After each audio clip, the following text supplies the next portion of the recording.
రంగశాయిపేటలో ఉన్నటువంటి గంగపుత్ర సంఘం తరపున సంఘం సభ్యులు ఎంతమంది ఉన్నారో అంతమంది కూడా బోనాలు చెల్లించాలనుకున్నారు.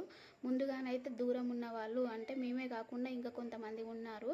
అందరం కూడా సంఘం దగ్గరికి చేరుకున్నాము బోనాలతో. సంఘం దగ్గర నుండి మేమైతే బోనాలతో అమ్మవారి దగ్గరికి బయలుదేరిపోయాము.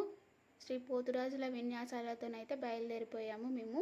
ఇక్కడ చాలా కన్నుల పండుగ జరిగింది. ఒక క్రమ పద్ధతిలో కూడా జరిగింది. సంఘ సభ్యుల పద్ధతిలో ఎంతో బాగా చేశారు. అసలు ఎంతమంది అంటే ఇంతమంది గంగపుత్రులు ఉన్నారా అనిపించింది. ఇంకా బయట మాకు తెలియకుండా ఎన్నో ఊర్లలో ఉంటారు. ఇక్కడ ఇలా అనిపించిందంటే మొత్తం గంగపుత్రులు ఎంతమంది ఉంటారో అనిపించింది. ఇక్కడ చూడండి వాళ్ళనైతే ఇలా అరేంజ్ చేశారో, ఇలా అరేంజ్ చేసి మాకు సంబంధించిన వాళ్ళ కింది నుండే మేము వెళ్ళి గంగమ్మ తల్లికి బోనం సమర్పించాలి అని అనుకున్నది సంఘ సభ్యుల ఆలోచననంట.